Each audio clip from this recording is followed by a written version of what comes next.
Gênesis, capítulo 31. Jacó foge de Labão. Jacó ficou sabendo que os filhos de Labão andavam dizendo o seguinte: Jacó está tirando tudo o que é do nosso pai. É às custas do nosso pai que ele está ficando rico. Jacó também notou que Labão já não se mostrava tão amigo como antes. Então o Senhor Deus disse a Jacó: Volte para a terra dos seus pais, onde estão os seus parentes. Eu estarei com você. Aí Jacó mandou chamar Raquel e Leia para que viessem ao campo onde ele estava com as suas ovelhas e cabras. Quando chegaram, ele disse: Tenho reparado que o pai de vocês já não se mostra tão meu amigo como antes. Mas o Deus do meu pai tem estado comigo. Vocês sabem muito bem que tenho me esforçado muito, trabalhando para o pai de vocês. Mas ele me tem enganado e já mudou o meu salário umas 10 vezes. Porém Deus não deixou que ele me prejudicasse. Quando ele dizia: Os cabritos com manchas serão o seu salário, aí as fêmeas tinham crias manchadas. E quando ele dizia: Os cabritos listados serão o seu salário, aí as crias saíam todas listadas. Foi assim que Deus tirou os rebanhos do pai de vocês e os deu a mim. Um dia, quando os animais estavam no tempo do cruzamento, eu tive um sonho. Eu vi que os bodes que cobriam as fêmeas eram listados, malhados e manchados. O anjo de Deus me chamou pelo nome e eu respondi: Aqui estou. Então ele continuou: Veja, todos os bodes que estão cruzando são listados, malhados e manchados. Eu estou fazendo com que isso aconteça porque tenho visto que Labão está fazendo com você. Eu sou o Deus que apareceu a você em Betel, onde você me dedicou uma pedra, derramando azeite sobre ela, e onde você me fez uma promessa. Agora prepare-se, saia desta terra e volte para a terra onde você nasceu. Então Raquel e Leia responderam: Não sobrou nada para herdarmos do nosso pai. Ele nos trata como se fôssemos estrangeiras. Ele até nos vendeu e depois gastou todo o dinheiro que recebeu como pagamento. Toda a riqueza que Deus tirou do nosso pai é nossa e dos nossos filhos.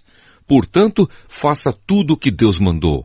Jacó se preparou para voltar a Canaã, onde morava Isaque, o seu pai. Fez com que os seus filhos e as suas mulheres montassem os camelos, ajuntou tudo o que tinha e partiu, levando todos os animais que havia conseguido com o seu trabalho na Mesopotâmia. Labão, o pai de Raquel, havia ido para outro lugar a fim de cortar a lã das suas ovelhas.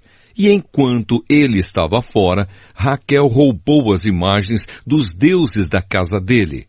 Foi assim que Jacó, sem avisar que ia embora, enganou Labão, o arameu, fugindo com tudo o que tinha. Atravessou o rio Eufrates e foi na direção da região montanhosa de Gileade. Labão vai atrás de Jacó. 3 dias depois, Labão ficou sabendo que Jacó havia fugido. Ele reuniu os seus parentes e foi atrás de Jacó. 7 dias depois, Labão alcançou Jacó na região montanhosa de Gileade. Naquela noite, Deus apareceu num sonho a Labão, o arameu, e disse: Cuidado, não faça nada a Jacó. Labão alcançou Jacó na região montanhosa de Gileade, onde ele estava acampado. E Labão e os seus parentes acamparam no mesmo lugar. Aí Labão disse a Jacó: Por que foi que você me enganou, levando as minhas filhas como se fossem prisioneiras de guerra? Por que você me enganou, fugindo desse jeito, sem me dizer nada? Se você tivesse falado comigo, eu teria preparado uma festa alegre de despedida, com canções acompanhadas de pandeiros e de liras. Você nem me deixou beijar os meus netos e as minhas filhas.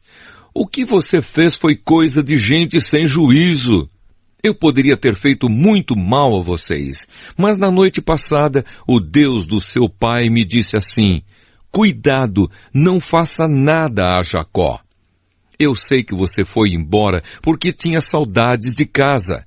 Mas por que foi que você roubou as imagens dos deuses da minha casa?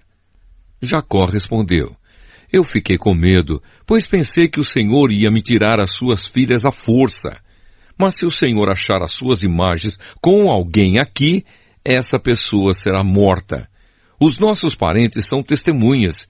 Se o Senhor encontrar aqui qualquer coisa que seja sua, pode levar. Acontece que Jacó não sabia que Raquel havia roubado as imagens. Labão entrou na barraca de Jacó, depois na de Leia e depois na das duas escravas. Porém, não encontrou as suas imagens. Então foi para a barraca de Raquel. Aí ele procurou em toda parte, porém não achou nada, pois Raquel havia posto as imagens numa sela de camelo e estava sentada em cima. Ela disse ao pai: "O Senhor não fique zangado comigo por eu não me levantar, mas é que estou menstruada." Foi assim que Labão procurou as suas imagens sem as encontrar. Aí Jacó ficou zangado. Ele disse a Labão: "O que foi que eu fiz de errado? Qual foi a lei que eu quebrei para o Senhor me perseguir com tanta raiva? Agora que mexeu em todas as minhas coisas, será que encontrou alguns objetos que são seus? Pois põe esses objetos aqui na frente dos meus parentes e dos seus, para que eles julguem qual de nós dois está com a razão. Durante os 20 anos que trabalhei para o Senhor, as suas ovelhas e as suas cabras nunca tiveram abortos, e eu não comi um só carneiro do seu rebanho, nunca lhe trouxe os animais que as feras mataram, mas eu mesmo pagava o prejuízo. O Senhor me cobrava qualquer animal que fosse roubado de dia ou de noite. A minha vida era assim. De dia o calor me castigava e de noite eu morria de frio. E quantas noites eu passei sem dormir. Fiquei 20 anos na sua casa. Trabalhei 14 anos para conseguir as suas 2 filhas e 6 anos para conseguir os seus animais. E ainda por cima, o Senhor mudou o meu salário umas 10 vezes. Se o Deus dos meus antepassados, o Deus de Abraão, o Deus a quem Isaque temia, não tivesse estado comigo, o Senhor teria me mandado embora com as mãos vazias. Mas Deus viu o meu sofrimento e o trabalho que tive, e ontem à noite Ele resolveu a questão." Jacó e Labão fazem um trato. Labão respondeu a Jacó assim: "Estas filhas são minhas. Os netos são meus, estes animais são meus, e tudo o que você está vendo é meu. Agora, como não posso fazer nada para ficar com as minhas filhas e com os filhos que elas tiveram, estou disposto a fazer um trato com você. Vamos fazer aqui um montão de pedras para que lembremos desse trato." Então Jacó pegou uma pedra e a pôs de pé, como se fosse um pilar. Depois disse aos seus parentes que ajuntassem e amontoassem pedras. Eles fizeram um montão de pedras e depois tomaram uma refeição ali do lado dele. Labão pôs naquele lugar o nome de Jegar-Saaduta e Jacó o chamou de Galeede.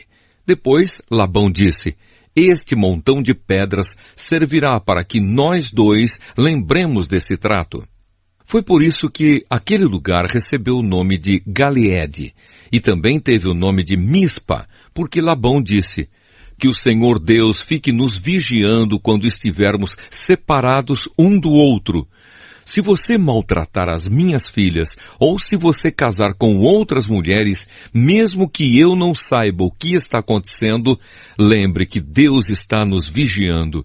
Aqui estão as pedras e o pilar que coloquei entre nós dois. O montão de pedras e o pilar são para lembrarmos desse trato. Eu nunca passarei para lá deste pilar para atacá-lo, e você não passará para cá deste montão de pedras e deste pilar para me atacar. O Deus de Abraão e o Deus de Naor será juiz entre nós." Então Jacó fez um juramento em nome do Deus a quem Isaque, o seu pai, temia. Ele ofereceu um animal em sacrifício ali, na montanha, e convidou os seus parentes para uma refeição. Naquela noite, eles comeram e dormiram ali na montanha. Na manhã seguinte, Labão se levantou bem cedo, beijou as suas filhas e os seus netos e os abençoou. E depois foi embora, voltando para sua terra.